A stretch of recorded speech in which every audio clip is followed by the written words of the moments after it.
En esta segunda meditación vamos a recordar algunos aspectos de esa llamada a la plenitud de la vida cristiana a la que estamos llamados, como hemos venido recordando también ya en otros momentos a lo largo de este mes, empezando por el día 1, todos los santos, y después tuvimos también esta oportunidad de pensar en los santos más relacionados con el oratorio, de modo que es un tema que ya hemos meditado, y por eso ahora yo quería decir unas cosas como más así de pasada, pero importantes, aprovechando también lo que nos ha dicho la primera lectura de la meditación, de la misa de hoy, sobre el libro de la sabiduría y algunas cosas breves de la vida de Guadalupe.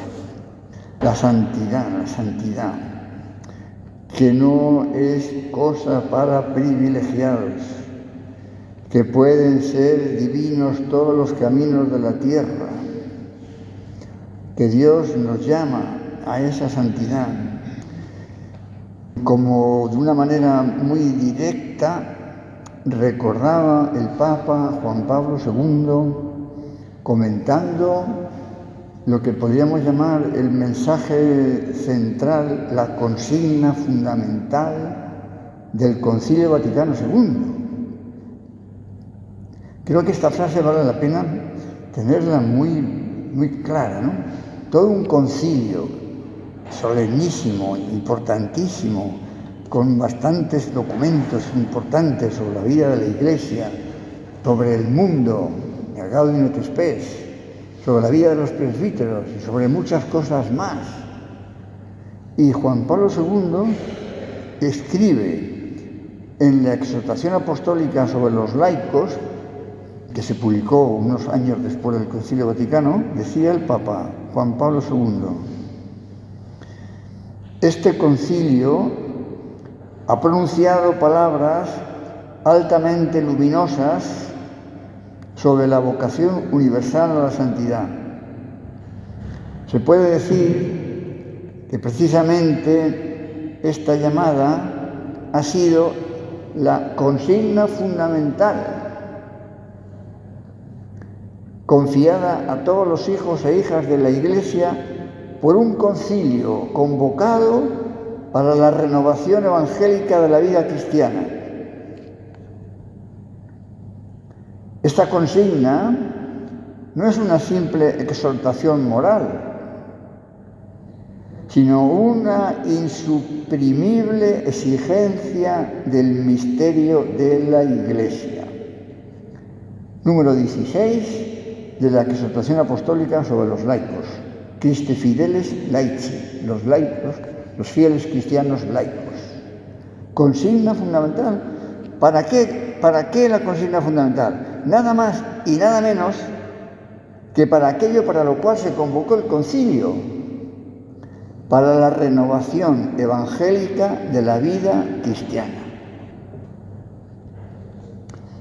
Objetivo de interés y de importancia permanente,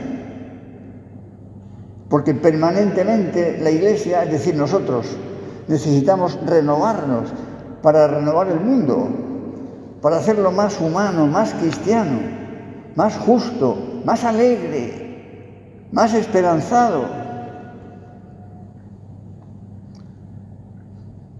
Cuando echamos una mirada al mundo, por así decir, ¿verdad?, nos damos cuenta cuánta falta hace esa renovación de la vida cristiana, de la vida de cada día, de las personas, de las familias, de las instituciones, de las leyes.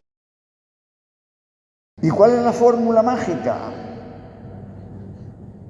La santidad personal de todos y cada uno de nosotros.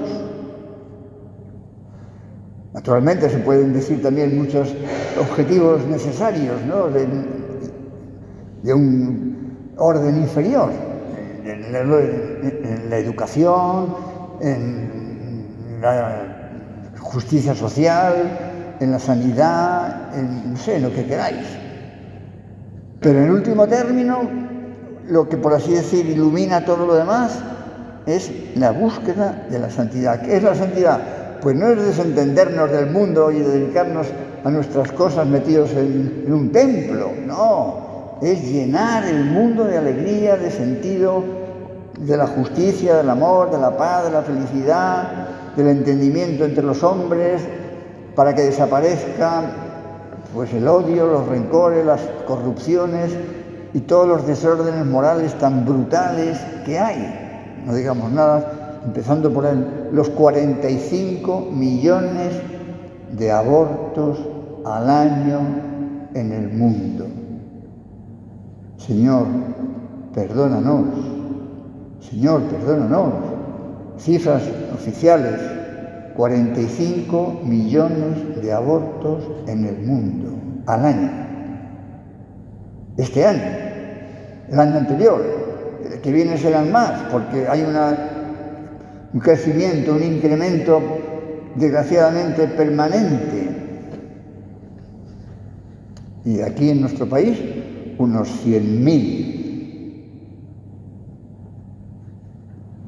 Podemos decir, cada año desaparece del globo un país entero, 45 millones. ¿Cuántos países habrá por ahí que tengan todavía incluso menos?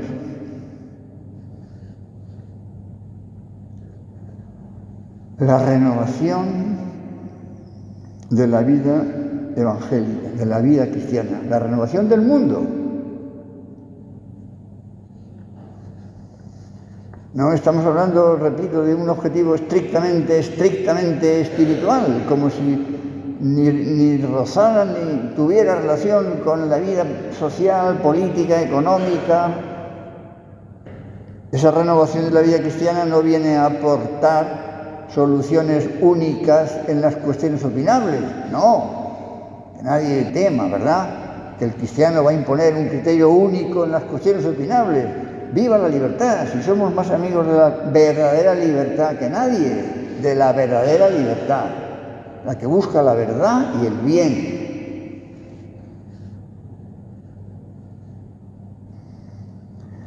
Esa relación entre la vida de piedad y la necesidad de influir en la buena marcha del mundo se podría resumir a lo mejor en esta frase: el afán de apostolado en este sentido no solamente espiritual, sino de hacer el bien en tantos campos. El afán de apostolado es la manifestación exacta, adecuada, necesaria de la vida interior. Como diciendo, si no hay un interés real por el prójimo, por ayudar a los demás, no hay vida interior. Habría un espiritualismo, pues un poco, no sé, centrado en uno mismo, ¿no? Pero no una verdadera espiritualidad que lleve a eso, a transformar el mundo desde dentro. Queridos hermanos, de esto se trata.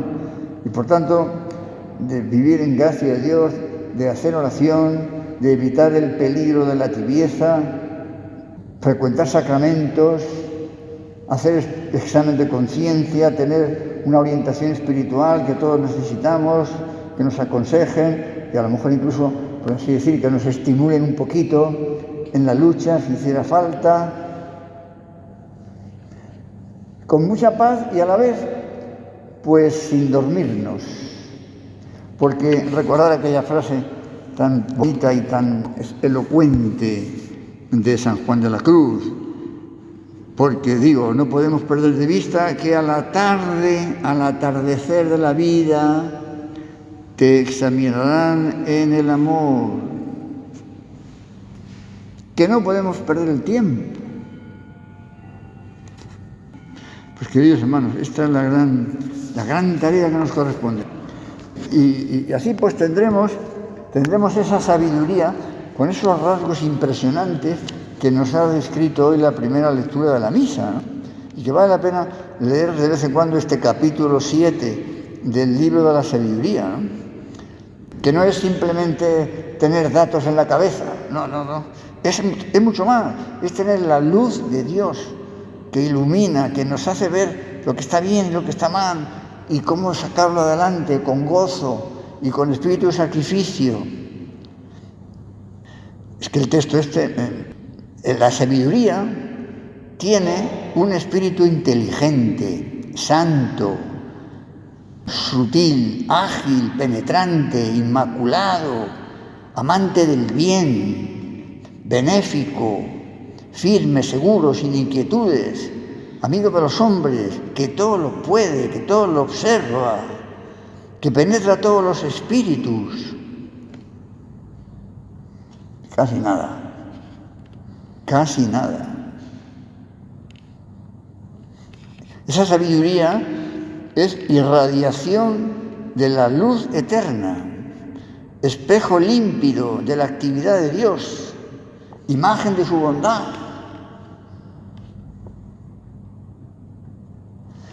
Y Dios solo ama a quien convive con la sabiduría, que es más bella que el sol, que supera todas las constelaciones, que no la domina el mal, que lo gobierna todo con acierto. Queridos hermanos, esto es palabra de Dios, y lo que nos dice de la sabiduría es porque podemos tenerla, no solo porque la tenga Él, el sumo bien, la suma inteligencia, el sumo poder, ser infinito, sino porque podemos nosotros participar, como aquí nos dice, es un efluvio del poder de Dios, es una emanación de la gloria del Omnipotente. La persona que vive en gracia de Dios, que trata a Dios, que busca la santidad, tiene esta luz que vemos en los santos, que dicen cosas que te llegan al fondo del corazón, que son enormemente clarificadoras y, no sé, que marcan un criterio claro para la vida de las personas y la vida del mundo. Esto es lo que han hecho los santos. Esto es, ya por concretar y ir terminando, lo que vivió Guadalupe. No sé, un primer rasgo que manifestaba esa sabiduría, yo creo, es su alegría interior por ser conscientes del gran don de la vocación cristiana y de la vocación, en su caso, al Opus Dei. Una alegría que era a la vez su fundamento para todo, su esperanza para todo, con deseos de corresponder a todo lo que Dios le pidiera en las cosas corrientes, aunque tenía lógicamente sus ilusiones y sus cosas. Era profesora de química, catedrática, etcétera, etcétera. Sin embargo, estaba dispuesta a lo que fuera, a estar aquí o a estar allá, a dedicarse a esta tarea o a la otra, poniendo el corazón en el mismo, como si fuera a estar ahí toda la vida, y a la vez desprendida para cambiar cuando hiciera falta. Eso tiene mucho que ver con esa sabiduría. Tiene mucho que ver con esa sabiduría, ese modo de transmitir, pues, esas ideas de fondo grandes para formar a tanta gente, universitarias o campesinas de México de los años 50, en lugares pues, donde todavía no había llegado la educación más elemental, con la misma alegría, con la misma disponibilidad, que le llevaba a decir, como si fuera algo que no le costara, dice, casi constantemente encuentro a Dios en todo. Encontrar a Dios en todo, esa es la sabiduría. Fruto de un trato íntimo con el Señor. De ahí sale, claro, no es algo que surja espontáneamente. Ella se consideraba a sí misma una enamorada de Dios, que le permitía tener un corazón grande, capaz de querer a muchas personas, con deseo de ayudarles en todo, en las necesidades materiales más básicas o en las espirituales. Y como os he dicho antes un poco de pasada, nosotros cristianos es que no podemos prescindir también de la unión con Cristo en la cruz. Cuando hablamos de la alegría, cuando hablamos de... pues podría parecer que es una vida así como llena de... Sí, una alegría por supuesto, pero una alegría en la que también está presente la cruz. Pues claro que sí. Si no, no podríamos seguir a Cristo. Ella desde joven ya tuvo motivos participar de la cruz del Señor, ¿no? En tantos momentos. Una enfermedad que tuve de pequeña, que ya de alguna manera me mantuvo siempre, a la muerte de su padre, el fusilamiento de su padre, en la guerra civil, y tantas otras cosas más. Sin perder la alegría. En las dificultades de cada día, escribía ella también, parecido a lo que hemos leído antes. Noto que gracias a esas cruces en la vida de cada día, o en esas otras manifestaciones un poco más especiales, noto que gracias a esas cruces voy teniendo más presencia de Dios y cada día me ocupo menos de mí y esto me da mucha alegría. Ya en el momento final, aquella operación en Pamplona de corazón muy delicada, podía quedar en el quirófano. Prácticamente así fue, no quedó en el quirófano porque salió bien, pero al poco tiempo se complicó y murió. Y cuando iba a someterse a esa operación, bien consciente de lo que suponía, decía: me voy a Pamplona a operarme, a la clínica universitaria, de la que su hermano, don Eduardo, pues era el decano de la Facultad de Medicina. Me voy a Pamplona a operarme, voy a ponerme en manos de la ciencia, porque es de justicia, dice, se ponen los medios para tratar de curarme, si se puede, ¿verdad? Porque es de justicia, pero creo que no volveré. Escribe de su casa, creo que no volveré. No tengo miedo al dolor ni a la muerte. Si acaso, a no estar ya suficientemente madura.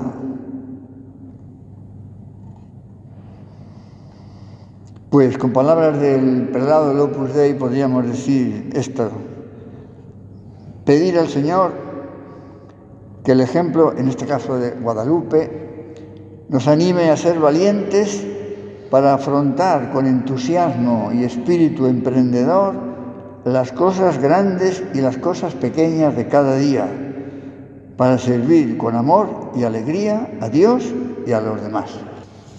Pues que Guadalupe y los santos en general intercedan por cada uno de nosotros, concretemos algún propósito para vivir un poquito más intensamente estas cosas que hemos estado recordando. Terminamos, dejo aquí el examen para subáis alguna a leerla. Te doy gracias, Dios mío, por los buenos propósitos, afectos e inspiraciones que me has comunicado en esta meditación. Te pido ayuda para ponerlos por obra. Madre mía Inmaculada, San José mi Padre y Señor, Ángel de mi guarda, interceded por mí.